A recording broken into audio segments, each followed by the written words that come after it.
Hello, I'm Ian, and welcome to the Young Filmmakers Project, the show where we take a look at all the great student filmmakers all across Vancouver Public Schools. On this episode, we have a great collection of how-to videos from Mr. Ledlow's video production class over at Fort Vancouver High School. So sit back, relax, and get ready to learn.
Anyway, so basically...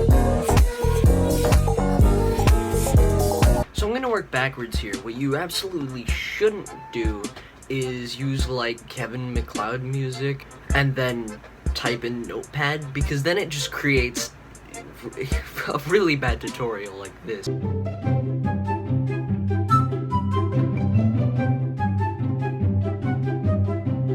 me turn on the light. So if you're using your voice in the tutorial, you really should not just be like really unenergetic, really close to the mic, just no energy whatsoever. That's not a good idea.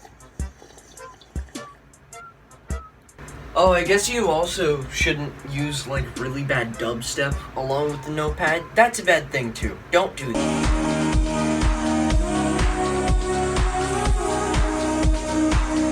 And honestly, what type of music you should really use is just kind of, you know, chilled out, just nice.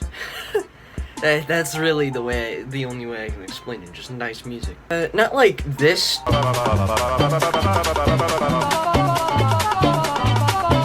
Or this. Those really don't fit in like How to Make a Lava Lamp or something, I don't know. But then you get to like the editing and the shooting, and it's just like, what camera angle should I use? What type of edit should I do? What you should really do is just kind of keep it simple. You know, background music, cuts, and I guess you could do cool camera actions. Also, maybe not swear. There's not really a whole kind of thing for that. Don't swear. It really just doesn't fit. I mean, you could. I don't really suggest it, though. In fact, with the editing thing, I should probably show you, and I will in a second. You got the notepad clips. Hey, opening, cool thing with music, just explaining how to, right? A joke. Example of what you shouldn't do. I can't. Let me grab this. No, I don't want. Let me grab. God, let me do this. That's not. How did I even grab this? Wait, how? Oh yeah, I guess there's a funny joke here too, right?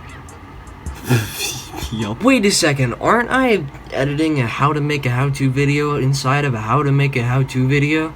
There's also the fact that you should use storyboards and actually plan your how to make make sure that your how to make something video is planned out, because almost the entirety of this was pretty much just improv. That should cover about everything, I think. Man, this took a while to make. Yeah, I guess that's it. Bye.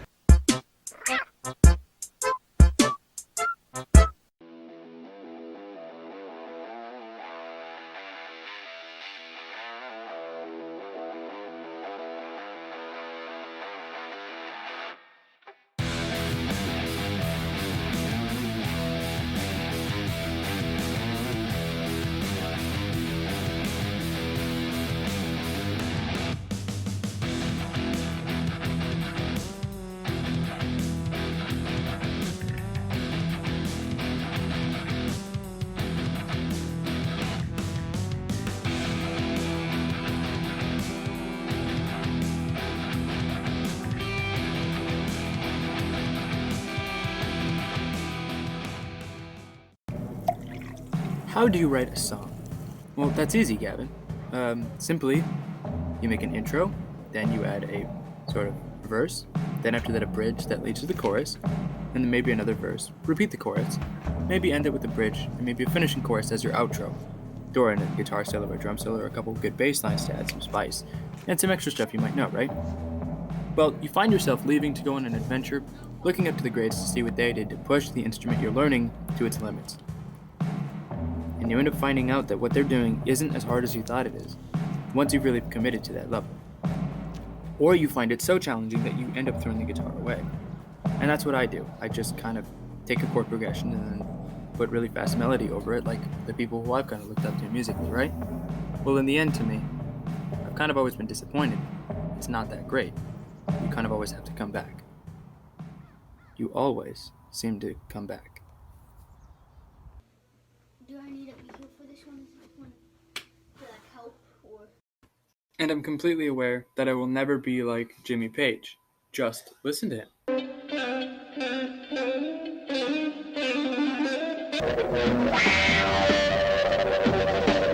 I know I will never be like Tim Henson either. I mean, just listen to him.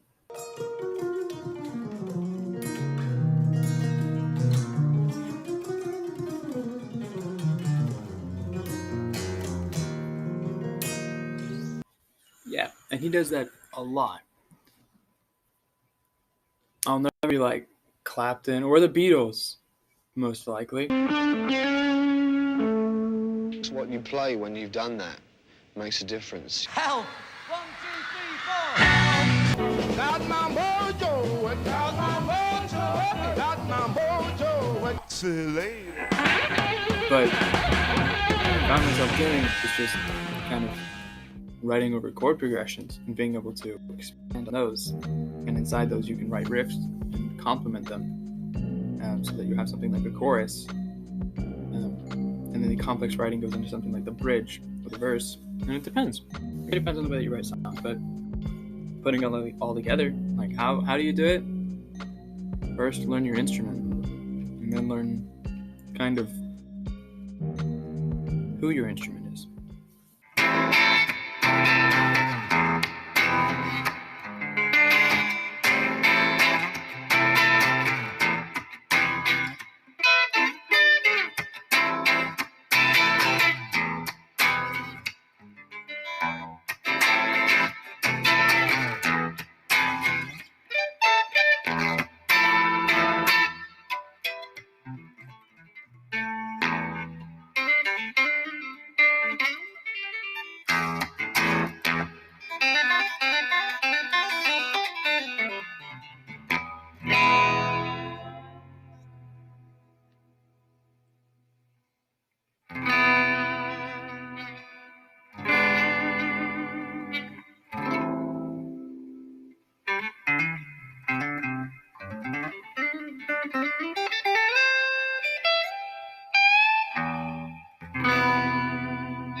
Alright, I'm gonna go over how to clean shoes. First, you want to remove the laces, because it just makes it easier.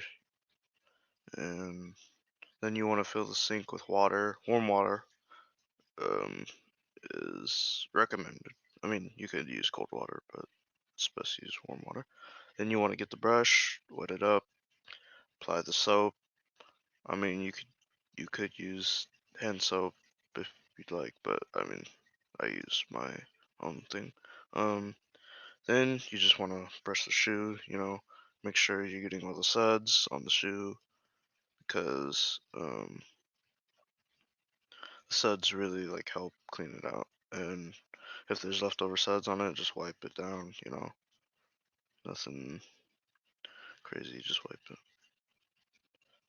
And after that, you just want to lace it up because you're basically done.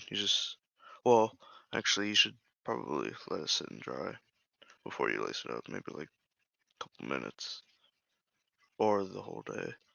I mean, it depends on how you feel, but yeah.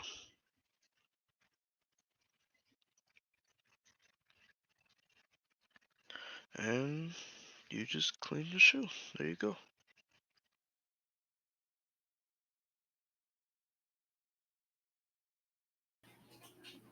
Hello, and thank you for joining my how-to video. Do you want to know how to plug a USB into a device of your choosing, but you, well, just simply put, do not know how? Well, you're in luck, because in this how-to video, I will teach you step by step how to plug a USB into a device of your choosing in this how-to video. Well, let's stop talking and just get right into it. Let's get started. First, pick up a USB. It can be a connector for a peripheral or flash drive, etc. This is what your USB should look like. It should have a USB logo on the front too. Next step is to find an open USB port, like shown. It's what you're going to be plugging your USB into. Make sure that your USB and your USB ports are compatible, as shown in this video. Next step is to plug your USB into your open USB port, as shown in this video. I'm doing it one-handed so I can hold the camera, so your time should be a little easier.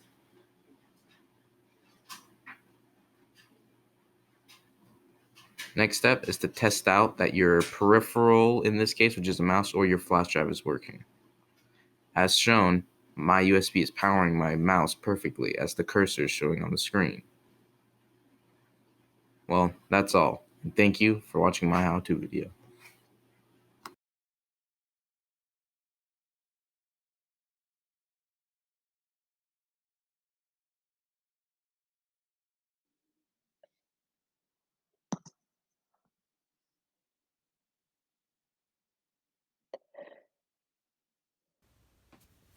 Showing you how to ladder rip your tights because why not? The reason why I do this is because it's very fun to do and it's also cost effective. Like, say I get a hole in my tights one day and I don't have to throw them away. I can just keep them. A lot of people mostly do it for that reason, but people also do it because it looks cool. So we're going to be making these look cool today. First thing you're going to want to do is get a fork. So you're going to have to leave the comfort of your safe, beautiful room to go venture out to the outside world and locate one.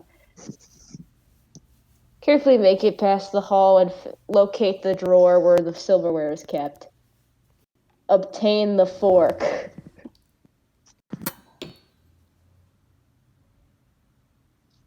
Fork obtained. Now scurry back to your safe haven. Scissors are cool to use and all, but you'll get big clanky holes you don't want, so a fork is better and it actually helps with the laddering effect. Those scissors sound super nice.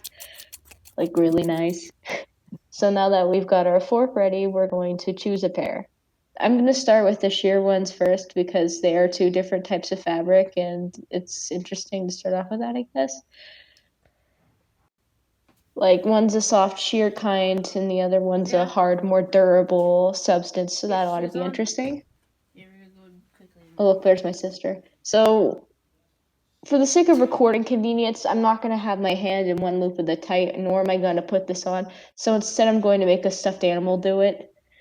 Now that the eel is fully tighted, we're going to demonstrate my thing by ripping it up with him inside. So we're going to take your fork and choose any given spot you want. It's awkward recording this with one hands, but you can see the holes and ladders I was able to make. So if you want them bigger, I suggest picking them apart with your fingers. Now for the other fabric, it's a lot harder too. You're going to have to try a bit more, especially since I'm trying with one hand. But as you can see for the little holes over there, just go in with your fingers as well, and if you're not, just keep forking it. Now that we're done, you can see how cool these look on my eel friend. Now we're going to try with one sock. This was a lot easier because I could actually put the sock on, but I'm doing the exact same thing I was doing with my other tights, but in sock form. Now I'm going to demonstrate to you why these are clunky. As you can tell, this is different fabric. It works better with the scissors. Still clunky, but looks nice nonetheless. Now you got two cool new pairs of tights you can wear and pretend like you didn't just spend several minutes ripping them up in frustration while recording with one hand. There you go, that's my tutorial.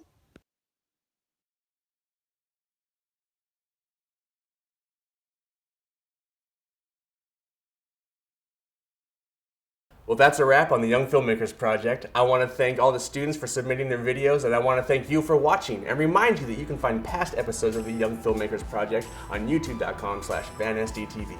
Until next time, I'm Ian.